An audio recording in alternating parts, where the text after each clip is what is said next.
ولید کے جانے کے بعد وہ روم میں بیٹھی نائلہ کے بارے میں ہی سوچ رہی تھی کہ وہ کہاں ہوگی. اس نے تو اس کا نمبر بھی نہیں دیا تھا، رابطہ کیسے کرے گی؟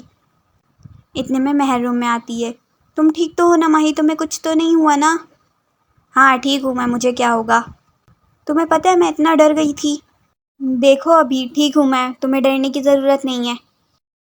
ہاں اللہ کا شکر ہے. تمہیں مافیا نے کچھ کیا تو نہیں نا؟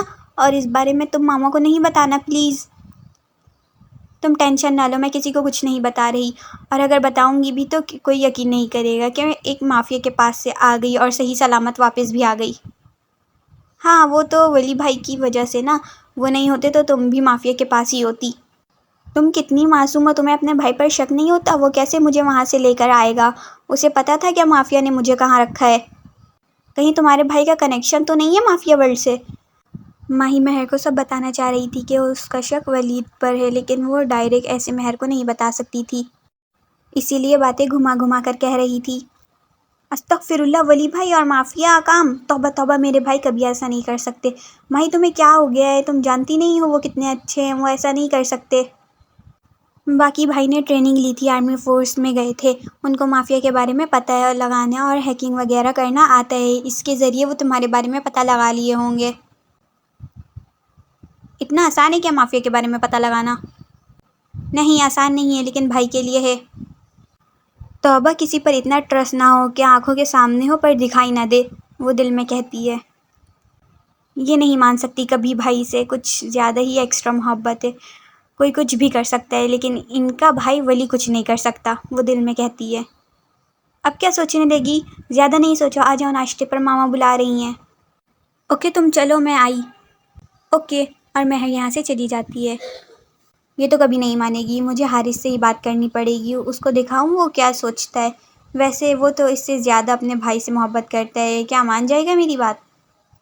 وہ یہی سب کہہ رہی تھی کہ اس کے فون پر کسی کا میسج آتا ہے. ماہی میں ناہلہ، تم ٹھیک ہو کیا؟ ناہلہ تمہیں میرا نمبر کہاں سے ملا؟ یار ایجنٹ کی بندی ہوں، نمبر نکالنا میرے لیے کوئی مشکل کام تھوڑی ہے. تم وہاں سے نکل گئی؟ کیسے نکلی؟ مجھے تو لگا تم ابھی تک وہیں ہو.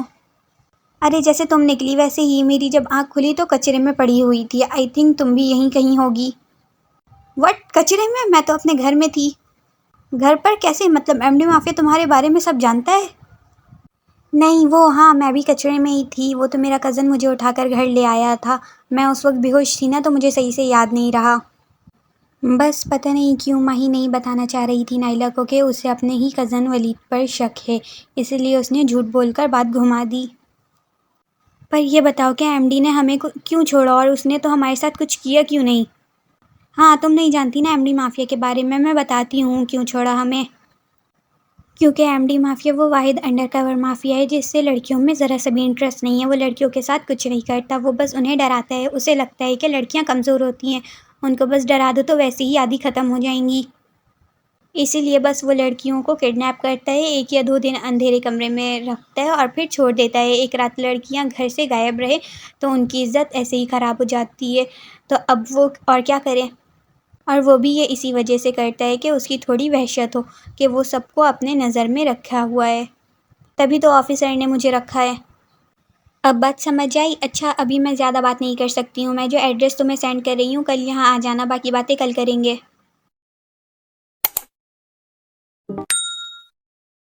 دوسری طرف ایم ڈی کے جو ممبر کو بے ہوش کر دیا گیا تھا، جب اسے ہوش آتا ہے تو وہ سیدھا حامد کے پاس آتا ہے، کیونکہ حامد ہی ہے جو اسے سمجھے گا، ورنہ ایم ڈی تو اسے بنا بات کے سزا دے گا.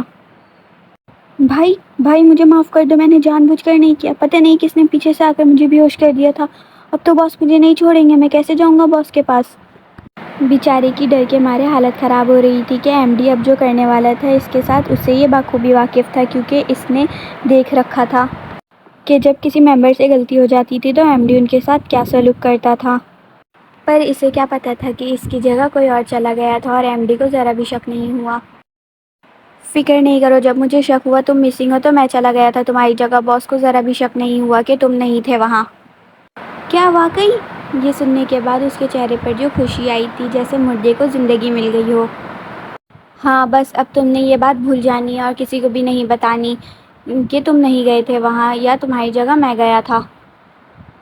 ہاں ٹھیک ہے، تھینک یو یار، تو کتنا اچھا ہے. تو نہیں ہوتا تو پتہ نہیں میرا کیا ہوتا۔ یہ چاہتے ہیں کہ ان کے ساتھ اچھا سلوک ہو، لیکن یہ دوسرے کے ساتھ اچھا سلوک نہیں کریں۔ جب کبھی دیکھو کہ آپ دوسرے کے ساتھ برا کر رہے ہیں اور آپ کے ساتھ اچھا سلوک ہو رہا ہے تو سمجھ جانا اللہ تعالیٰ آپ سے ناراض ہے۔ لیکن اگر آپ کے ساتھ برا ہو رہا ہے لیکن آپ سب کے ساتھ اچھا سلوک کر رہے ہیں تو اس کا مطلب یہ ہے کہ اللہ آپ سے بہت زیادہ محبت کرتا ہے۔ لیکن اگر دونوں چیزیں ایکول ہیں، آپ اچھا سلوک کر رہے ہیں اور آپ کے ساتھ بھی اچھا سلوک ہو رہا ہے تو اس کا مطلب یہ ہے کہ آپ نے دنیا پالی ہے اور آخرت بھی، اور اللہ تو اچھا سلوک کرنے والوں سے محبت کرتا ہی ہے۔ ویسے تیرا کوئی گھر نہیں ہے؟ جب دیکھو تو یہیں ملتا ہے ہمیں۔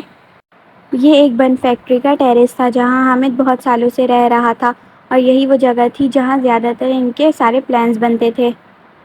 نہیں، میری فیملی نہیں ہے، میں شروع سے اکیلا رہتا ہوں اور مجھے باہر کی دنیا سے بہت ڈر لگتا ہے، اسی لیے میں یہاں ہی رہتا ہوں۔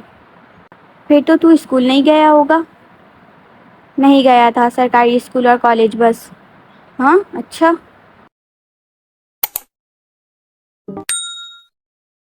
اب سب ساتھ بیٹھے ڈائننگ ٹیبل پر ناشتہ کر رہے تھے۔ اچھا بچوں، تم سب کے لیے گڈ نیوز ہے۔ کیا؟ تم لوگوں کے ڈیڈ آ رہے ہیں۔ سچ میں ماما، آپ مذاق تو نہیں کر رہی ہیں نا؟ نہیں بھائی، میری تمہاری ڈیڈ سے کل رات میں ہی بات ہوئی ہے، وہ سچ میں آ رہے ہیں۔ اور ماہی، تم رات میں جلدی تو نہیں سو جاتی ہو نا؟ کیوں؟ کیونکہ تمہارے خالو رات کے 2 بجے آ رہے ہیں، اور میں نے تمہارے بارے میں انہیں بتایا ہے کہ تم ہمارے ساتھ ہی رہ رہی ہو۔ اب وہ رات میں آئیں گے تو تمہیں بھی ڈھونڈیں گے۔ ارے ماما ٹینشن نہ لے، یہ نہیں سوتی ہے، یہ تو رات کی رانی ہے، رات بھر جاگتی ہے۔ چلو یہ تو اور بھی اچھی بات ہے۔ پتہ ہے ماہی، ڈیڈ تمہیں دیکھیں گے تو کیا بولیں گے؟ کیا؟ یہ بھیگی بلی کے ساتھ شیرنی کب سے رہنے لگی؟ یہ بھیگی بلی کس کو بولا؟ ہاں تمہیں، اور کسے؟ تم ہو بھیگی بلی۔ ولید بھائی دیکھے بھائی کو، پھر سے مجھے تنگ کر رہے ہیں۔ ڈیڈ کو آ جانے دے، سب بتاؤں گی ان کو میں۔ بتا دینا، ویسے ان کو سب پہلے سے ہی پتہ ہے، ان کا بیٹا شیر اور ان کی بیٹی بھیگی بلی ہے۔ ڈیڈ کے آنے کی خوشی میں سب کے چہرے پر الگ ہی خوشی نظر آ رہی تھی ماہی کو، لیکن ماہی کے لیے سب سے اچھی بات یہ تھی کہ یہ لوگ اپنی خوشی میں ماہی کو بھی شامل کر رہے تھے، ورنہ ماہی نے تو فیملی دیکھی ہی نہیں۔ وہ پاکستان میں بھی اپنی پھپھو کے پاس اکیلے رہتی، اور کوئی پھپھو کے گھر آتا تو وہ اس کو 4 باتیں ہی سنا کر جاتا تھا۔ کبھی کبھی ماہی کو لگتا کہ یہ لوگ سب ایکٹنگ کرتے ہیں، کیونکہ وہ پہلی دفعہ ان سب کے ساتھ رہ رہی تھی، اور وہ مہر سے تو پہلی دفعہ یہاں مل رہی تھی۔ اب بھی سب ماہی کو کچھ نہ کچھ بولے جا رہے تھے کہ ڈیڈ ایسے ہیں ویسے ہیں، لیکن پوائنٹ ٹو بی نوٹس ولید چپ چاپ بیٹھا تھا، اور اتنا چپ چاپ بیٹھا ولید اسے بے چین کر رہا تھا کہ اسے کیا ہوا۔ ولی بہت بے چینی کے بعد اس نے آخر اسے مخاطب کر ہی لیا، جبکہ اس کے ولی بولنے کے بعد ہی مہر کی اتنی تیز ہنسی نکلی کہ مت پوچھو۔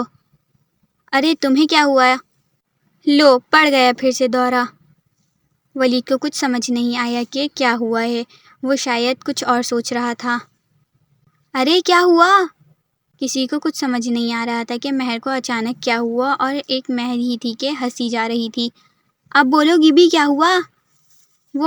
وہ تم نا ولی بھائی کو ولید ہی بولا کرو، ولی بولتے ہوئے بالکل اچھی نہیں لگتی۔ ماہی نے پہلی دفعہ اتنے اچھے سے ولید کو ولی بولا تھا، اور مہر کی بچی ہنس رہی تھی۔ اب ماہی اس کو گھورنے لگی تھی، اور مہر تھی کہ اس کی ہنسی نہیں رک رہی تھی۔ میں نے کر لیا ناشتہ، جا رہا ہوں اب میں یونی کے لیے تیار ہونے۔ ولید یہ کہتا اٹھ کر چلا جاتا ہے۔ رک، میں بھی آ رہا ہوں۔ اب ساتھ میں حارث بھی چلا جاتا ہے۔ اف بس کر دو مہر اور ماہی، تمہارا جو دل کرے اس نام سے بلاؤ ولی کو، اس کی نہ سنو، پگلی ہے یہ۔ ماہی ونس مور، ایک دفعہ اور بول کر دکھاؤ نا، کیسے بولا تھا ولی؟ ماہی اس کو گھورتے ہوئے اٹھ جاتی ہے، اس کا یونی جانے کا تو ارادہ نہیں تھا، اسی لیے وہ خالہ کو بول کر اپنے روم میں چلی جاتی ہے۔ پھر ولید اور حارث کے جانے کے بعد ماہی موقع دیکھ کر ولید کے روم میں چلی جاتی ہے۔ ویسے تو کسی کا روم چیک کرنا غلط بات ہے، پر ولید تو میرا کزن ہے تو چلتا ہے۔ ماہی ادھر ادھر ولید کا ہر سامان چیک کر رہی ہوتی ہے کہ اسے کچھ نہ کچھ مل جائے گا، جس سے اسے پتہ لگانے میں آسانی ہوگی کہ ولید مافیا ہے یا نہیں۔ وہ روم کا سارا دراز چیک کرتی ہے، اور الماری کی طرف جاتی تو وہ لاک ہوتا ہے، باقی اسے روم میں کچھ خاص ملتا نہیں، تو وہ روم سے واپس چلی جاتی ہے، اور وہ باہر آتی ہی ہے کہ سامنے حارث کھڑا ہوتا ہے۔ او نو، اب میں اسے کیا جواب دوں گی کہ میں ولید کے روم میں کیا کر رہی تھی؟ ماہی دل میں کہتی ہے۔ اور یہ ویسے ہی اپنے بھائی کے معاملے میں بہت زیادہ اوور پوزیسو ہے۔ ماہی کو تو بات گھمانی بھی نہیں آتی، اب وہ کیا کرے گی؟